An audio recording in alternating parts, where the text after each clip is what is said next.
Welcome back, everybody. You know, it's hard to, I've had the car up in the air so long, it's hard to realize how low to the ground this thing really is. I think that the top of the windshield frame, when it finally gets there, it's something like 42 inches or something like that. So it's just weird to walk in here and see it so low. Anyway, tonight what I'm going to do, my only goal for tonight is to see if I can figure this generator thing out. Kind of did a half-assed job the last time. I probably should have edited that stuff out of my, my most recent video. But I'm going to try to get this thing figured out. Maybe the thing is broken, maybe it's not. I have totally disassembled that in the past and rebuilt it before I was doing any videos. So I'll go through some more troubleshooting. I'll try to walk you through that, explain some generator theory, scary as that sounds, and see if we can get this, this puppy to work. Thanks for watching. So let's talk a little bit about generator theory. I've got the guts of a generator here, obviously a spare that I've taken apart. This, some of this had been refurbished at some point. So I just have the housing here. There's no real electrical stuff to this. It's just the housing. I have my field windings here. This is also known as the stator. And then my rotor that has the armature windings. You can see all the coils of wire in here. So the field or the stator, see all those copper cables? It's one huge long piece of wire. And they take it and they wrap it around hundreds if not thousands of times across these big iron cores here. There's a little electrical connection right there, but it is just copper wire. So you have however many hundreds of feet of copper wire here that's going to develop some resistance. So these are not shorted together, so you can take a resistance, which we will, across these two. So this sits in the housing and is attached to the housing through two big hunking screws that go into here. There's a hole there. And that sits in that housing. Then you get the rotor, and the rotor obviously kind of floats in there. You got two end bells, a front bell, and that's where the fan belt is connected to, and in the back end bell, that's where all your brush rigging and everything is connected to. Front end bell is pretty simple, just looks like that. There would be a bearing in here. The back end bell, I don't have a spare one of those. This was destroyed, so I can't show you that, but I'll show it to you when I get to the car. So the rotor here, you can see all these wires that come out, much like the stator. You've got a bunch of wraps of copper cable in there, and then you've got pole pieces here. So this would be considered a conductor capable of carrying current. Just a big hunk of metal. And all these wires that are wrapped around here so many times all come out onto these slats that are referred to as commutator segments. And you can see they're kind of all individually pieced out there, and each one's got a little itty bitty wire going into it.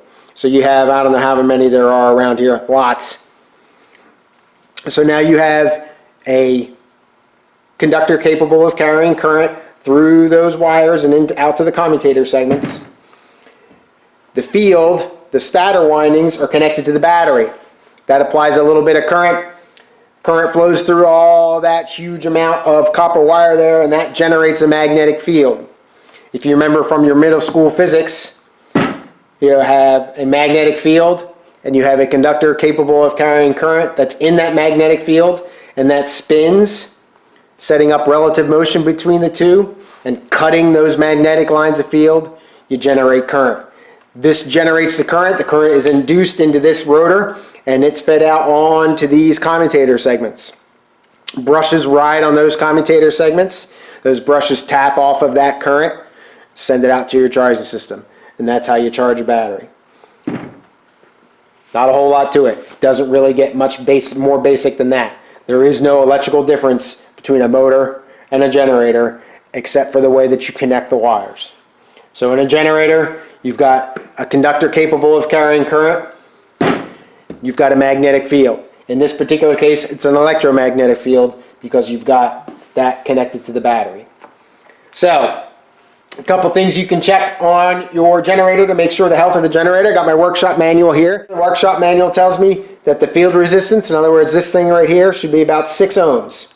And again, like I said, these two pieces of wire are not electrically connected directly, but you got, you know, tons and tons and tons of strands of wire in there, and they are going to connect eventually at this connection right here. So this little tab is what the field plugs into the control box, and this little tab is just grounded to the case. So we're going to take a resistance between those 2 points, and we'll see what we get for this one. Auto ranging voltmeter there, and we get, well, look at that, about 6.1 ohms or so. So even though that field, or that stator, looks all beat up and nasty, it's actually in pretty good shape. A little auto shut off on my voltmeters working there. Now it doesn't give you any specs for checking any of this stuff. You really can't. There's no slick way, that, at least that I know of, to check the electrical continuity in here. All right, so looking at your car, you can see down there, there's the electrical connection. That guy right there, that's the field. And then under here, get this flashlight a little better. That little screw sticking out of there, that little guy sticking out of the bottom of the case, that's the other side of that electrical connection where you saw like a pop rivet on that one. So I'm going to take the resistance of the field on here, and again, I'm looking for about 6 ohms. All right, so conveniently the lead is sticking in there. There's my resistance. I'll find that screw under there and test it. Counting down. So yeah, about 6.1 ohms. So that looks good to me. So I know that my field, excuse me, my field winding is good and is not shorted or open. So that should work. I showed you in the last video the pamphlet that I had. That was the Lucas troubleshooting guy. Fault diagnosis service manual, big thing. This one here, you can kind of see how it's been photocopied. Somebody obviously had this from Adelaide. I don't know if that's Australia or not. But this is the Lucas generator and control box tests. This is the one that I'm going to be following for this. Covers my specific generator that I have, which is the C40 slant 1, and my regulator, which is the RB340 3 bobbin type. That's what I've got. That's what the Spitfire had. And it just goes through several testing, and I kind of showed you this a little bit in the last video, but I'll be a little bit better here. So we want to make sure that everything's tight, fan belt's tight, that your battery's in good position or good condition and all that kind of stuff. It tells you to disconnect the leads from the generator, connect one lead of the voltmeter to the D terminal and the other to a good ground, start and run the engine until you get about 3,000 revolutions per minute, and then you want to check for voltage, and you're looking for 2 to 4 volts. And then it tells you, hey, if you don't have this, this is what you're supposed to do, and that kind of stuff. If it gets 0 volts, rising volts with rising speed, what have you. So I can go ahead, I'm going to go ahead and connect up the voltmeter. I'll show you where that D lead is, that's the big one. Get it all connected and ready to go here. And then start the car. Obviously you got to just start the car to rotate the generator and see what we come up with. Got the voltmeter connected here, a couple alligator clips, one going to ground, the other one going to the D lead, which again is that big fat heavy lead coming off the top that this guy plugs into. Go ahead and start it. Probably is not going to start right away, so it might take me a second here. Get it started and then slowly wind it up and see what voltage does.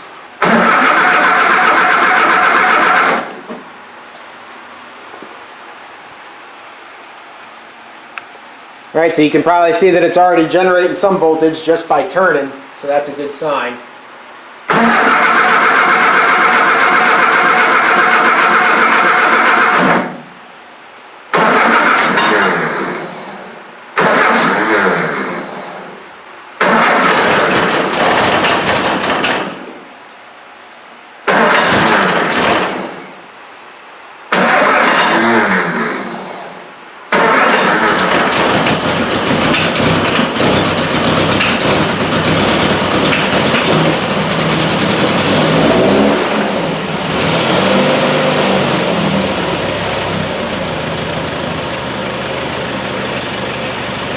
Alright, so I'll check the idle speed out.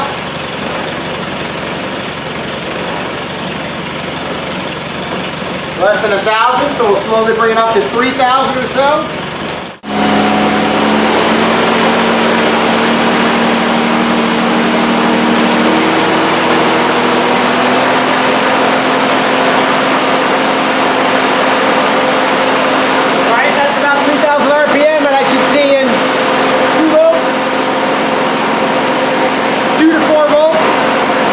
Looking at 2.2 volts, helps if you have it on DC, so I'd say that's that. So that tells me that the armature and the brush connections are okay, and I'm supposed to proceed to step 2. So step 2 tells you to connect the meter as in test 1, which I've got. Now we're going to link the terminals D and F on the generator and gradually speed up the engine to fast, says tick over speed, which is fast idle speed. If an animator is used to link D and F, which I don't have, but I should be looking at about 2 volts, or excuse me, 2 amps if that was the case. So I don't have that. So this one is a little bit dangerous, so I'll explain to you why. Like it said, what I'm going to do here is I'm going to short the field and the output. The field gets a little bit of voltage from the battery. The control box keeps that in line and adjusts it to limit the output.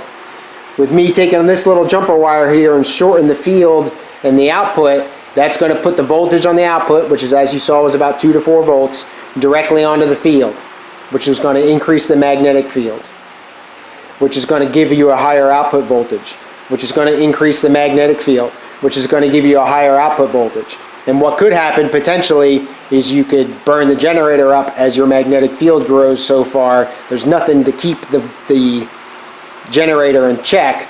That's what the control box is for. So I'm going to short these 2 connections. You keep it at a low RPM because the RPM should be low enough to prevent it from running away. But essentially, you're just checking to make sure now that I'm going to monitor that voltage as I slowly raise that engine RPM. So I'm going to connect this up. I'm going to keep an eye on that voltmeter. So I'm going to turn the voltmeter around here so I can look at it when I'm adjusting the revolutions. And I'm going to check the voltage. So I'm looking for rising volts with rising speed, full scale reading at fast tick over. And full scale rating is going to be, 12, 14 volts or so, and that's what I'm looking for. If it keeps at 2 to 4 volts while the engine is revved up, I know that my field is open, which I don't believe that's the case because I've already checked that.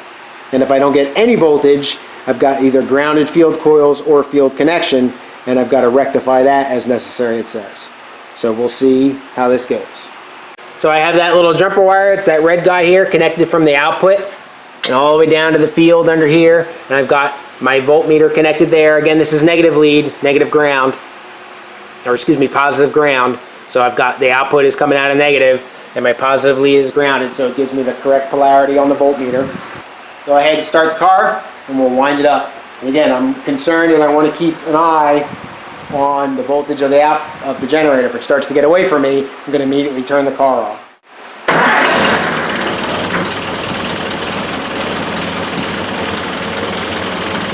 Alright, so I am seeing some voltage, and it's building up. I'm going to let it sit here for a second, see if it stops.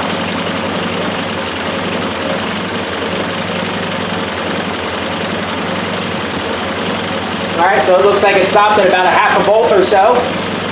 So that's cool. Slowly wind this thing up.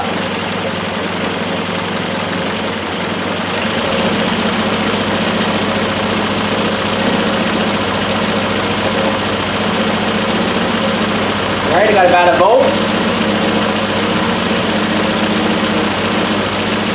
Already at about 1,000 RPM. I don't think that's enough output voltage personally.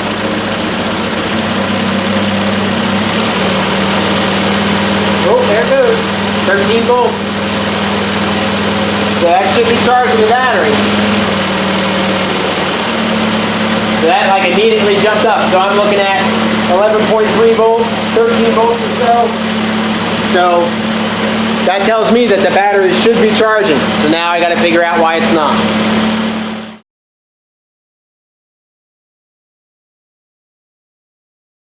So I guess I should discuss what is leading me to believe that the generator is not generating anyway.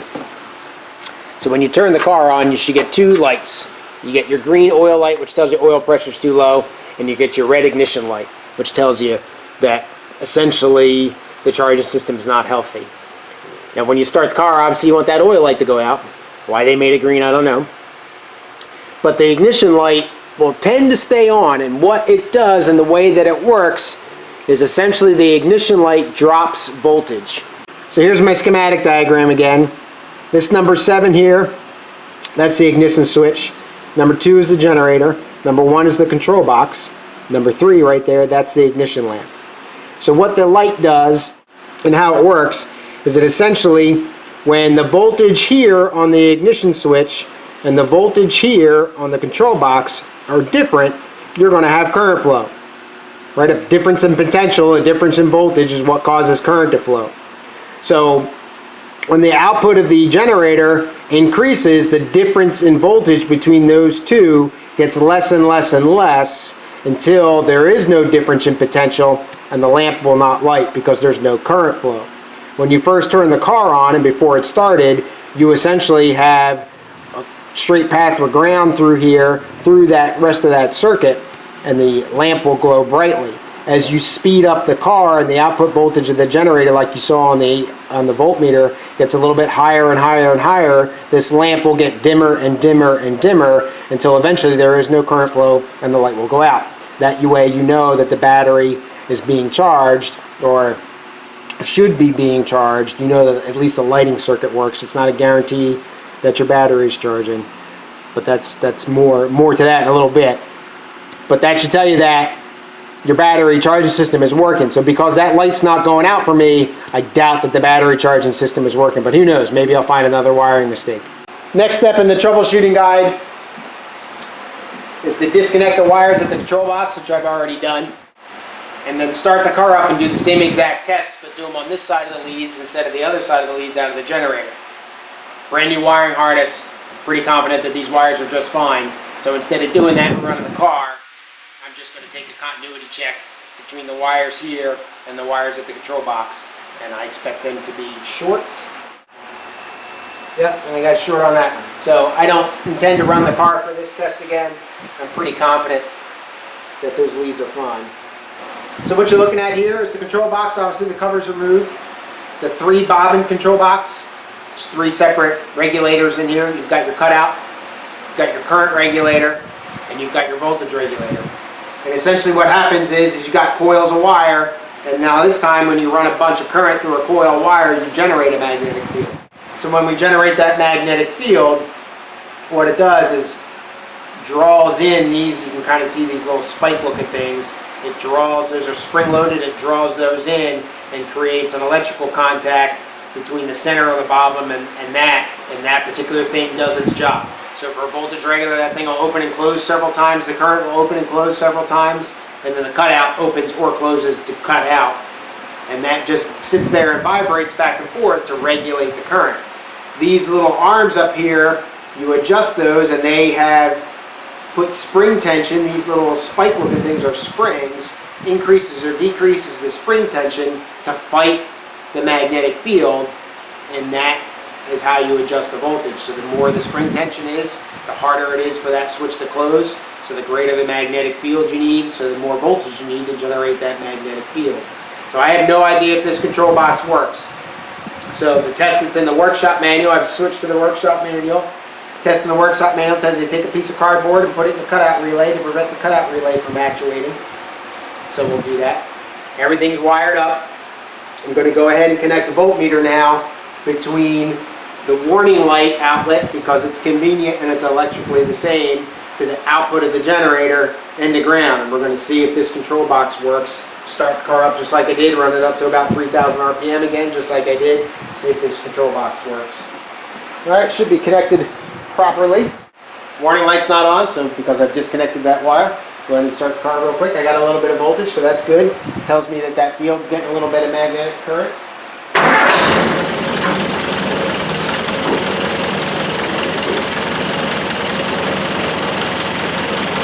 Alright, so on the order of millivolts.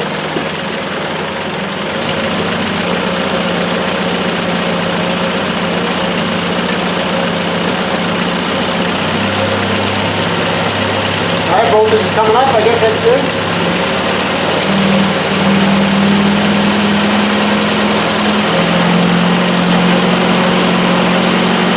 Alright, I run it at 3,000 RPM, it says.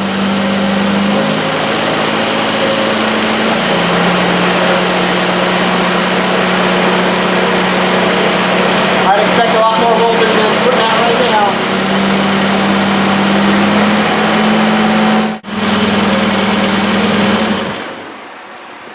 I would say that that's not working.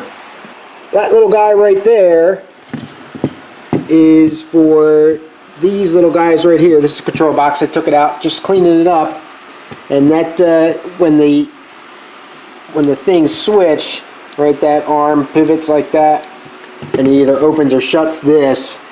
But if you can see, that's all nasty and cloudy, and it wouldn't surprise me if that's my problem. There's a lot of corrosion and everything on that thing. I know you can't see that too well, sorry, but it wouldn't surprise me if that's my only issue here.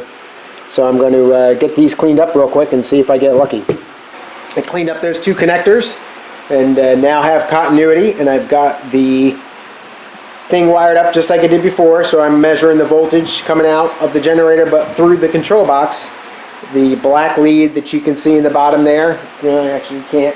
The black lead down here is connected to the warning light tab, and then the red lead's connected to ground. So we're just going to turn the car over here, get it started up, adjust it up, and see if I can get it.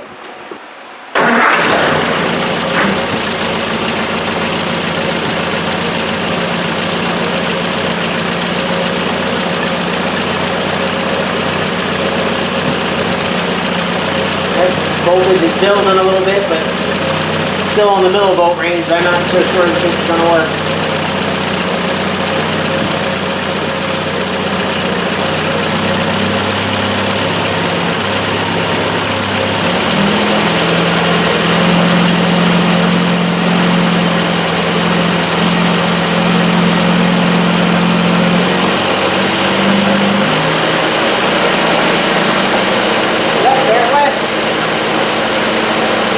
And I can hear the cutout one go.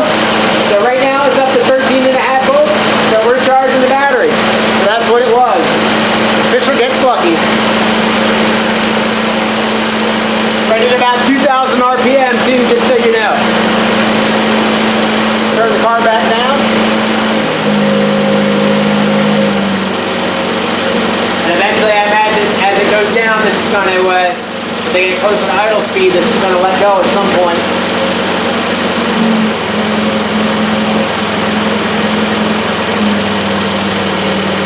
Or maybe not.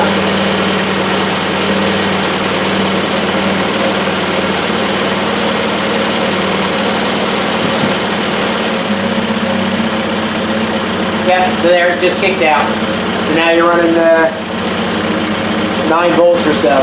Alright, so like I said, I got lucky. That worked.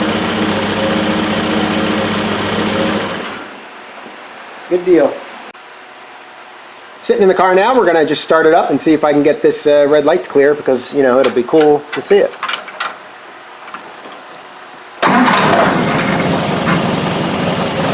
So we'll see if it dims as the RPM comes up.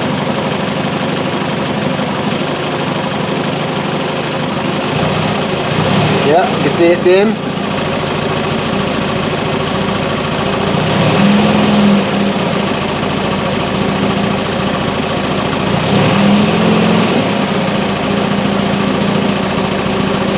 Yep, so that works.